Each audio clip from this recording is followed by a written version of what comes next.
Adventure in Pipeman on W4CY Radio.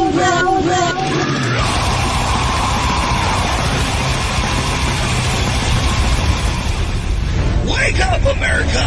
It's time for the Adventures of Pipeman on W4CY.com, West Palm Beach's #1 internet radio station. Here's your host, the Pipeman. No dress rehearsal, this is our life. That's what you gotta do. You gotta make the most of it. From Kingston, Ontario, Canada, my friends, the Tragically Hip.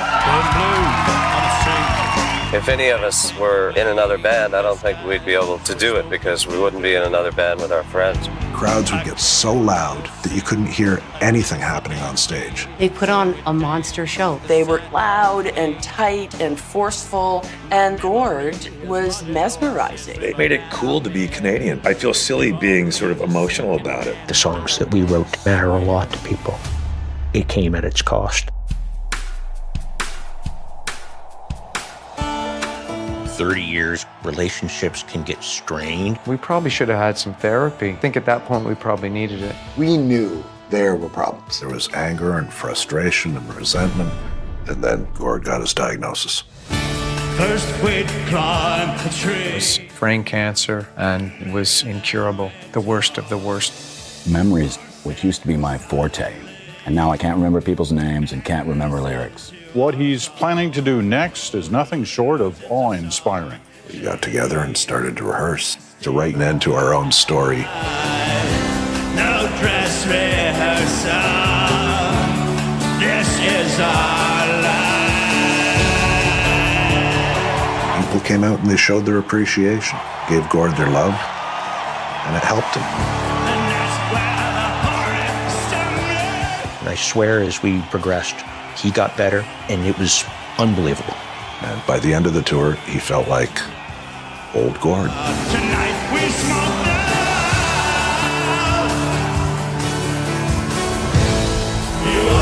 Multiple generations of Canadians decided that the Tragically Hip were our band. They will define for generations to come the music that exemplifies this country.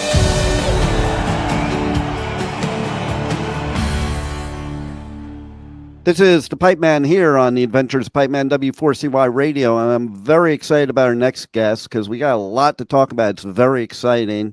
So let's welcome to the show Rob Baker from the Tragically Hip. How are you? I'm pretty good. Good to be here.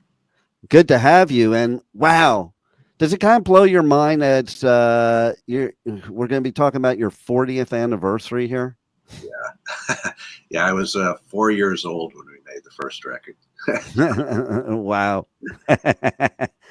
It's just amazing that, like, how many bands nowadays that you think wouldn't have survived through all of the, the era of rock and roll that we were in to be still around 40 years later. I was just at a live show the other day. They were celebrating their 40th anniversary. It just kind of blows my mind. We didn't even think we'd be here 40 years from then. I remember my dad telling me the Beatles, he said, yeah, they're hot now, but in 10 years, will anyone know their music? Will anyone sing their songs? Wow. Yeah, well, he was pretty wrong. I know, right? Even, it's interesting, too, because, like, one of my first entries to music was the Beatles. It seems like every generation, that is like their entry into music. Yeah, I think that's a good thing. When my son was really young, I made him cassette tapes. He had a little player that he could control his own music and listen to what he wanted, but I kind of curated for him. And it was, he'd have a tape of the Beatles, he'd have a tape of Bob Marley, he'd have a tape of, African rock dance music, whatever, just things that, because I didn't want him listening to kids' music, for God's sake. I want him to hear good quality music. There's lots of great music that anyone can love, and it's a foundation that you can build on. The Beatles are a good foundation. Yeah, so it's interesting to me. So how I originally found out about the Beatles, I think I was in like first or second grade, and we had to do some oral presentation, and some kid in the class did on the Beatles, and it made me really interested. Then I found out about that 1969 radio show with talking about Paul McCartney being dead. So I started buying all the albums to get all the hints and check out all the stuff for to figure out if he really was alive or not. Play them backwards.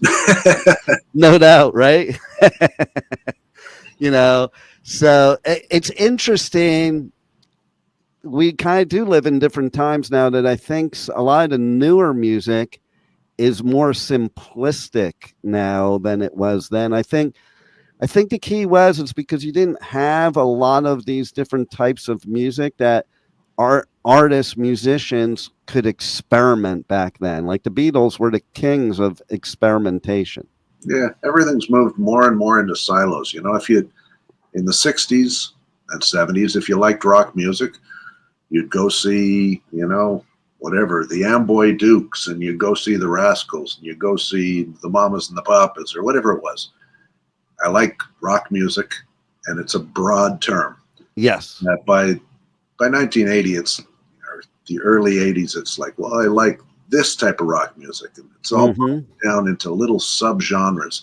And since then, it's even more subgenres, to the point that no one can keep track of any of it anymore. No. And ultimately, I always just liked music, and it's not just rock music. I like rock and blues, and I like swing music, and I like straight up jazz, and I like African music, whatever it is. I like good music. I don't even understand how people can like one super specific type of music and that's it. Like, do I have my favorites? Yes. But it also depends on your mood too, and what you're doing or what have you. Sometimes you're in the mood for one type of music, sometimes something else. It all depends. And I think it just makes you more well-rounded when you're open to a lot more different types of art and music. Yeah, music is a friend and a gift to us. That, you know, it can be a teacher, it can console you, relax you, it can commiserate with you. It's, you know, it's there for you in good times, in bad times. You celebrate with it, and you cry the blues with it. It's there for a lot of different reasons. And if you only had one type of music, it's like only having one friend. Yeah, you know? Right. Stuck with them. One friend, one thing that you ever do with that friend, you know, because it's so concise now, to your point, you know. And I find that even when in the 80s, when they started like separating people within the rock genre, like even in those separations, they didn't sound the same. They sounded different. Now it's almost like an algebraic equation sometimes. Yeah. You know, I remember I first started playing guitar, and my dad was listening to me. He's like, man, you should give that up because you suck. And what I was really doing is I really didn't know what I was doing. So I was experimenting. I wanted to see what sounds I could make the guitar have. Because if you think of all the great guitarists, probably including yourself, like that's how you found your unique sound as a musician. Yeah. You play, you experiment, and hopefully, you know, if the consensus is that you suck, then maybe you do something else. But fortunately, my parents never said that. They're pretty indulgent, and you know, I still have the guitars they got me for, you know, an acoustic guitar they got me when I was 13. Wow. One for my 12th birthday, and an electric guitar they got me for my 13th birthday. Wow. And that electric guitar that my dad took me out to get for my 13th birthday was at every single show that it played. I played that guitar every show. Wow. I was going to ask about that. So that is way cool. I love that. And it's kind of like, how does it make you feel now to play that guitar nowadays? I love it. I only pull it out for special things. At a certain point, it was my main guitar that I did everything on for about the first 5 or 6 years. And then it became an open E guitar for me. And I played lots of songs through the years in open E, so I'd play it on, you know, half a dozen songs every night. But it's one of the sweetest sounding guitars I've ever had. I got a lot of guitars here. I'm looking around the room, and I could, just within eyesight, there are 20 plus guitars in this room. So nice. And it's here. So you get to a point where you like you collect them in the sense of that you love the guitar so much that when you see one that really is cool and then you play it a little bit and you have a feel for it, it's like, well, I have to have that one too. Yeah, sometimes, I walked into a local guitar store in Kingston, and the guy said, "You got to check this out. It's a 1929 Dobro guitar." And I was like, "I'm not checking it out. I'm not going to play." And he said, "Oh, you should just check it out. Just hold it in your hands." I was like, "I'm not going to do it." And I walked around for about 20 minutes, and I said, "Okay, give me a slide." And I sat down, and I played about 2 notes on it, and I was like, "Okay, how much?" But every guitar does something a little bit different, In theory, they're all the same. You could, I'm looking at a rack here ahead in front of me of like 7 Strats, and each one is different. And if I was recording a song, and I would it needs that one. Yeah. See, and that's to me, that's a true guitarist right there, because somebody that's trying to play guitar, but maybe isn't a true guitarist, can't tell the difference, either the sound or the feel. Yeah, I think a lot of times we try and impose ourselves on the music. You try and shape the music to what you want it to do, and this is what I want to sound like. And I think that for all of us in the band, it was, you let the song tell you what it wants to do. Yes. You are there to serve the song, and it'll tell you what sound it needs, and it'll tell you where to play and when not to play. I love it. That's so true. Like that, to me, that's the difference. That's the difference between somebody that plays guitar and somebody that is a guitarist, or somebody that plays a drum and is a drummer, or you take any musical instrument, including the vocals. Like, to me, that's the difference. So I love that explanation there. So let's talk about this Amazon Prime documentary. That is way, way cool. Tell us a little bit about that. Mike Downey, who is Gord Downey's older brother, came to us, and we had known Mike since before the band days. And he had done a previous documentary for us, documenting a tour, roadside attraction tour that we had done in the early 90s. And he came and said, "I want to do a documentary. I think it's time that you guys did one." And I don't think he had any idea that it was going to be 4 parts or on Amazon. It was still pretty amorphous at that time, but we agreed to do it. Gave him full access to our archives, and we agreed to sit down and do interviews, which were going to be kind of far-ranging interviews. It ended up being about 15 hours for each of us, over 3 days of 5 hours at a time, covering different parts of our career. And we just said, if we're going to do this, it's got to be honest.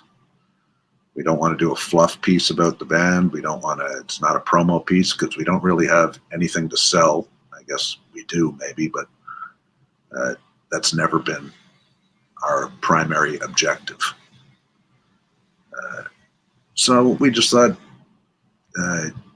we got into these conversations with him, and one at a time. He took us all individually, and although there are cameras set up and there are lights, very quickly all that stuff falls away, and you're just in conversation with someone. Yeah. He's asking you a question, you're answering as honestly as you can, and that leads the conversation. You just carry on, and it's only later when you see it being edited into something that's telling the story, and you're thinking, wow, I really I just kind of let the whole world in on this conversation we're having, and some of it was kind of vulnerable and personal, and but that's the way it had to be. Yeah. There's no point in doing it if you're not going to do that. Otherwise it's just a fluff piece promo. No doubt. We don't need more promo. No. After 40 years, I should hope not. Especially when you're great musicians like yourself, and now you even have this new box set, so that's pretty cool too. So like, there's so much going on for his 40th anniversary. I love it. What are some great reasons for people to get the box set, opposed to somebody saying, "Well, I already have all of that"? Why do they want the box set? Well, if you're a fan of this album, and it certainly sold well in Canada, and it did okay in a couple of European countries. I'm not sure how well it did in the States, but if you're a fan of the record, you'll hear it more clearly than you've ever heard it. The mastering techniques are better than they've ever been. The Atmos that comes with it, if you're into Atmos, it really does put you in the room with the band. You can almost see exactly where everyone's standing. You're hearing the music in the space that the music is being made in. Nice. So you've got all that going on. There's a live album that goes with the set that comes from that same time period, same 6-month period around that record. And there's a DVD with that, or Blu-ray. And we're all serious hair farmers in the video. It's ridiculous how much hair there is on stage. Right. and then there's a full album of other songs. Some songs were cut specifically for the album in Memphis while we were making the record, and because of reasons of length or sequencing, they didn't end up on the record. One of them was my favorite song from the whole session, didn't make the record. Wow. And it's out now. So that used to happen to me a lot. My favorite. Why is it always my favorite song that gets? But so there's that. And at the time we were also demoing. We had been demoing for 8 months for Capitol Records. And after 8 months, we had a ton of good songs and we were ready to make a record, and they were very non-committal. And all of a sudden, this guy shows up from MCA USA, from the LA branch, and he wants to sign the band to a 7-record deal. And we said, let's go, let's do it. And he sent us to Memphis to make the record. And away we went. But as a result of that, all that demoing, those demos were available to us. And some of the songs from the demos, there are 1 or 2 that I think beat the versions on the final album. So wow. For fans of the original album, to get those demos, or fans of the band at that point in our career, I think it's really informative. And yeah, I hope it turns on a few new people too, but I don't know. I'm sure it will, because in my opinion, it's badass. And, it's available November 8th, the box set. And so how do we tell people to get the box set? Obviously, they can search for, No Dress Rehearsal on Amazon Prime, and how they can just connect to you guys in general.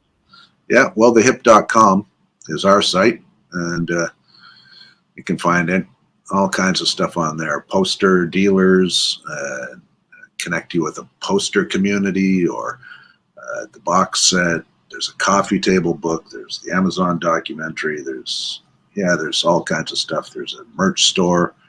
But if you just want to know about the band, the history of the band, individuals' solo projects, it's all available on thehip.com.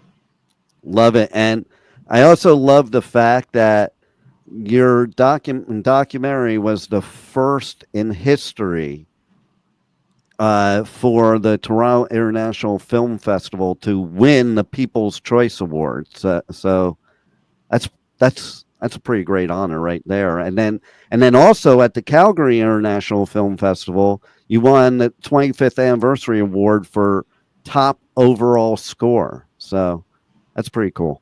That's amazing.